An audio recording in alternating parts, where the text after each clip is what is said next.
Today we get you aboard a Nordic folkboat. There have been over 4,000 folkboats built, and Lorraine is one of the sweetest we've come across.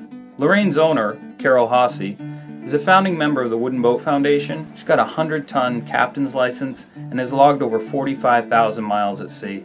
So this is my folkboat. It's a Nordic folkboat. It was built in 1959 in Denmark. When I bought it, it was school bus yellow. Some very wonderful things about a folkboat. So for example, if I want to sail into my slip, I've got the main sheet and my jib sheets right here. I can push this helms bench all the way out back, or if I want to sit down and steer, I can do that. I got my never runs out of air horn right here. Bilge pump. There are no through holes in the boat, so when I use my gusher, I have to put this puppy over the side. It's got these really cool drawers. So I've got my flares and my ditch kit, my E-perb blocks and so on in there, and tools in this one, and my little just necessities. The lead line is right here, life sling, and a bell, of course, which you must have legally to sound when you're at anchor in a fog, and drop boards. And so these are nice little cockpit lockers, the head, and then my battery box, and got spare line for tying ashore and for additional towing lines and so on, and then the solar charger, which keeps my little gel cell cooking. Oh, I should show you what's in here too. Spare fenders, bilge pump handles, radar reflectors, my collision mat, bosun's chair, kerosene for the lanterns, and I have a little some dive gear. This is amazing. Oh, thank you. She's such a little sweetheart. So I've got my dinghy here. It's just an inflatable. This, my dear friend Suzanne Abbott, no longer with us, says it's like rowing a down jacket, but it does row. and the paddles are there. Spare tiller up here. And under the red bag is a Winslow life raft, Belize style. And those two bags are cruising spinnaker and the true chute. And then kind of a cool thing is that these backrests that I really wanted so I'd be comfortable in the boat make up a double bunk in here. So it's actually a sitting headroom double bunk, and these cushions and kind of fill in the whole thing. So when these are gone, it makes just a really nice big lovely double bunk, and get the wood stove going. And so charts, nav gear, parallel rules, dividers, hand bearing compass of two kinds, and I can stow a little food here. And then right in here is my dry bilge, although you wouldn't know it was dry with all the beer in there, would you? She weeps a little bit, not so much. So given our cold water, that's my refrigerator. And this is kind of a cool thing. The electrical stuff, antique radio, tape cassette player who plays tapes. But anyway, that's the electrical. Here's the vanity, and then of course the water pump, and then my plumbing system basically is just to have small collapsible 2.5 gallon jugs that I can bring ashore and fill, and then I just swap those around to keep this going. And these are just stainless steel milking buckets, and then dishes and so on are back there. And I've had this boat so long, and I've just collected a lot of fun things. For example, who'd have thunk that you could have a bronze tool that would open your beer or open your wine? Now, isn't that cool? So things like this have come to be part of my little treasured things on Lorraine. And so depth sounder in addition to the lead line. And the second hand-bearing compass, the hockey puck style. So Lorraine's really quite outfitted. She's got a 13-pound Danforth on the bow, which is pretty much the best anchor for these waters. An 8-pound Danforth in the cockpit for a stern hook, and then I've got a 25-pound CQR just forward of the mast there with anchor rode for more serious conditions. This is an incredibly well fit. How many years did you say? Well, I've had it since January of 79. 1979. So, yeah. So there's been a lot over the years. She's 59 years old, and new keel bolts, and floors and end. You know, it's just what happens with an old wooden boat. They never die if you keep replacing their parts. Right.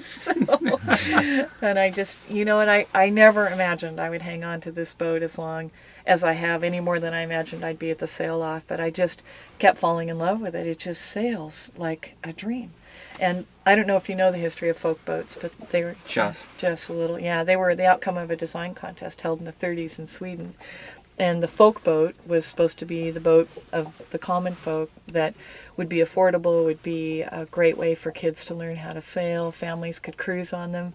Every year, some Scandinavian says, "Oh yeah, me and my 6 brothers and sisters, we would sail all over Scandinavia with our mother and father." And, you know, they'd camp and they just sail the heck out of these. And then they became a very successful racing class, most notably in San Francisco Bay. So they were shipped there and raced in, you know, some pretty big winds usually. You know, 20 knots are not uncommon, which isn't a huge amount of wind, but most boats are reefing then, and folk boats who race don't have reef points. You know, they just go for it in that kind of wind speed.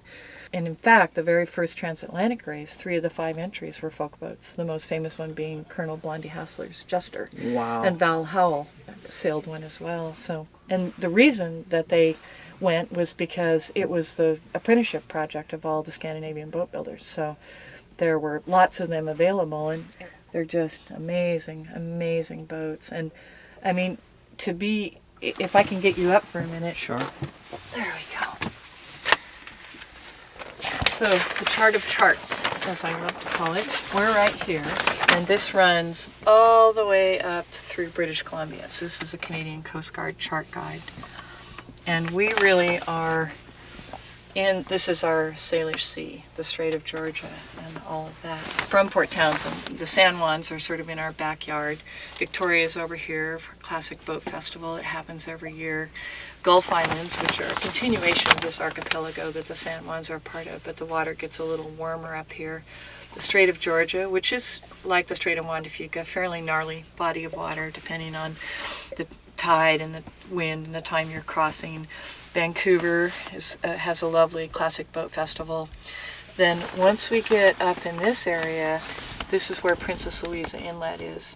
And it's quite a journey. I was up there a couple times, but most recently 4 years ago for my son's 13th birthday. We went up and I like about a month to get up here. Not that it takes that long, but you know, you want a week to get up, a week to get back, and you want a week to be there, and the other week is for weather and unexpected adventures. So and then Desolation Sound, I've brought Lorraine up here a few times, and I've gotten up Butte Inlet, Toba Inlet, those islands. It's just some of the most beautiful cruising ground in the whole wide world. And so right up in here, the tide exchange is not so great. So the water's 70 degrees up there. You can swim and surrounded by snow-capped mountains. It's just astonishing. You can hike, you can sail, you can swim, you can harvest seafood. You just feel like you've died and gone to heaven. You can pick berries of every description: red huckleberries, blue huckleberries, blackberries, thimbleberries, salmon berries, and then just to be there in that beauty, let alone to be able to partake in it in that way. It's just really, really magical. I thought we had it pretty good in mid-coast Maine with all of our outer islands and so forth, but this is just unreal. It really is amazing.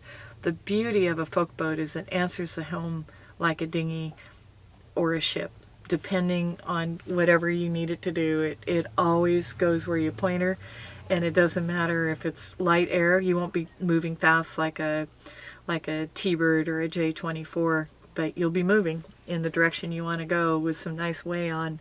And when the winds kick up and the seas kick up, you're leaving everybody else in the dust, and you're certainly far more comfortable in this size range. So, well, Lorraine is certainly a boat that seems like you could spend an awful lot of time in great comfort in a very small package. I think so too. I know it's not everybody's cup of tea to be on a boat without, maybe even sitting headroom for you, but I just feel so comfortable in this boat, so safe and cared for, and it's, you know, it feels manageable to me, and I can almost afford it. Right. I saw a photo of you sculling into the Victoria Boat Festival about 30 years ago. Do you use a sculling oar to propel Lorraine around? This is a proper ULO. In the ULO, the loom and the blade are not in line. And we can pop the oar in there and you can see how that works. Let me free the lanyard. It's not light. My next one, you know, when I'm into my 70s, it's going to need to be carbon fiber, I think. But oops. Okay. So this comes aft, and that's the hardest part about the sculling oar, is just getting it in place. So there's a little socket, if you will, right here, and that fits into here. There we go. All right. Okay, and then what I do is just secure this in place. So this goes around this fair lead, snugs up around the little baby bollard, and then I just cleat it off here. It's a little bit of Spectra leech line. Then there's a thump line that goes with this. So this goes into the cockpit sole.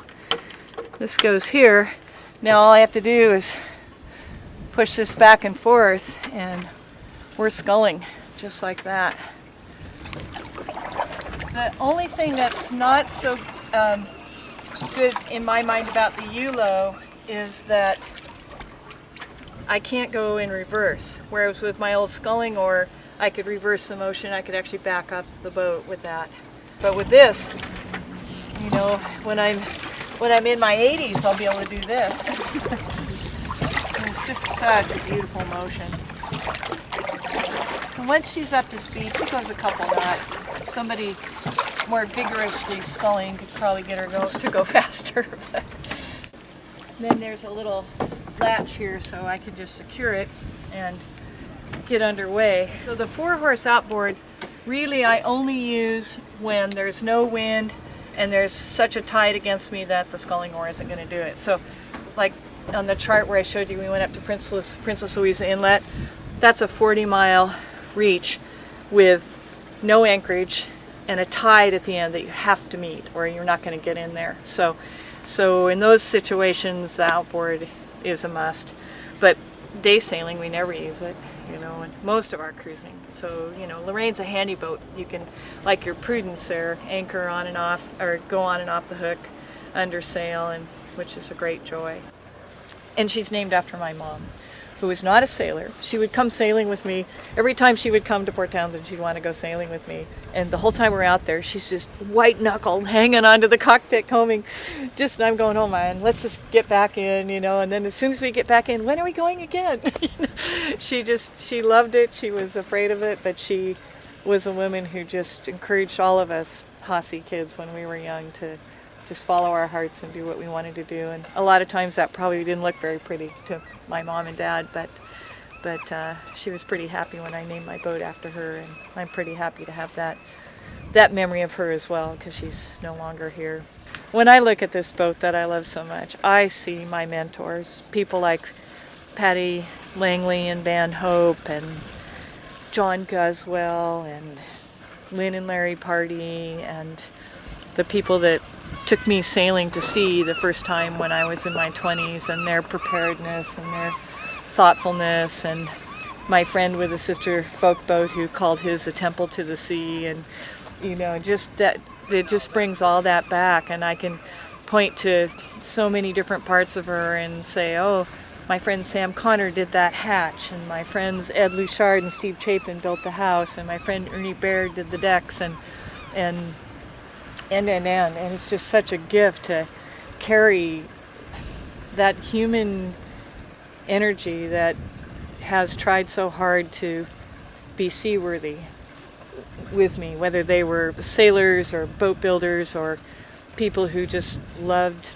the adventure of sailing. And it's such a joy to be able to have a boat like this and to sail it, and to have it be in a community like this where it's not only appreciated, but that I can have it taken care of. So I'm just so grateful to be able to have brought this boat, which was an exquisite set of lines, of a phenomenal design and a great pedigree, but pretty rough. You know, like I said, school bus yellow, peeling up decks, you know, delaminating hatches, and on and on and on, to be able to have the vision to do it because of all the beautiful boats I've been on and all of the wonderful people who've dedicated their lives to building those boats or outfitting them for sea. You never know where life's going to take you, but I've been able to kind of be pretty steady on the path, which is such a blessing. And it speaks to the values of this community, the values of the Northwest, the fact that we live in peace and plenty, and that we can really pursue our dreams. It's just a gift beyond imagining, really. That's the thing I see when I see Lorraine.